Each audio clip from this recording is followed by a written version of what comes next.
Yeah. into the emotional center, to speak from that center instead of from the intellectual center. That makes sense. See, that's the challenge. That's the point of the piece.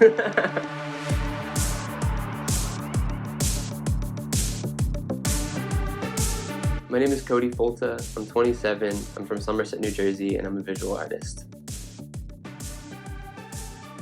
I don't know if there's like a distinct moment in time when I decided I was an artist, but I've been making art since I was a kid. And I guess seriously making art or spending a lot of time making art since I was probably 20.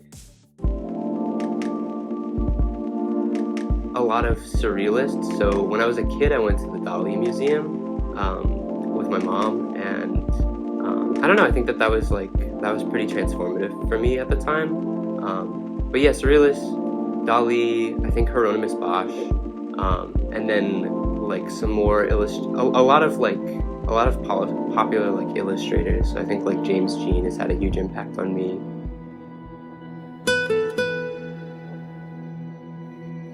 The ability to depict things that just felt impossible to say with words. I don't know, just like painting what our subconscious feels like. I think that a lot of times that can feel more true to reality than reality itself. That has always been what drawing and painting, that's like what my practice has been about, trying to express things that I had no other way of expressing. So the same thing that motivated me to do ecology research motivates some of my paintings, which is like caring for the natural world and wanting humans to have a more balanced relationship with nature, and trying to make connections with things where maybe the popular paradigm wouldn't expect or award you to make connections. I think that my art has always been about trying to give the most accurate depiction of my understanding of myself and my relationship to the world as possible. It means understanding the systems that we inhabit, and it also means understanding my own emotions and how I relate to those things. I think like COVID was actually one of the things that catalyzed me into getting more involved with my community. COVID taught me, I think, how deeply valuable my relationships are on more levels than I realized. How they help me understand who I am, how they help me emotionally regulate myself. It just taught me a lot about interdependence in ways that I had kind of somewhat conceptualized, but like only when you fully don't have something you realize how much it means to you.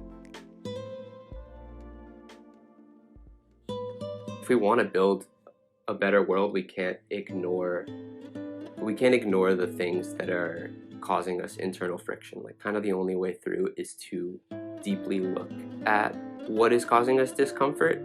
My initial goal was to paint like a utopic landscape, you know, and I think in the process of painting that, I kept running into like my personal feelings of the roadblocks.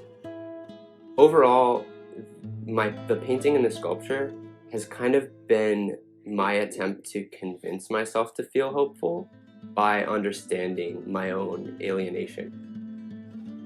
The kind of main dialogue that I am referencing is like these organic, sensitive figures that are kind of existing among the landscape.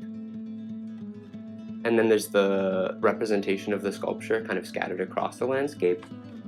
The sculpture is supposed to represent this, like an alienated individual or someone witnessing something and feeling like a profound disconnect. For it to be in 3 dimensions, I think it gives that more of a weight to it. You know, something being literally made of stone and literally cold to the touch. When you view them in context to each other, it also in the process kind of flattens the painting. It turns this painting, which, you know, to us as viewers, it's supposed to be a world. It seems like an image. The sculpture stands in for the viewer, and then viewing them both as a pair, we're positioned in between them. We get to decide whether or not we want to feel alienated or hopeful. We get to understand the context of the entire scene.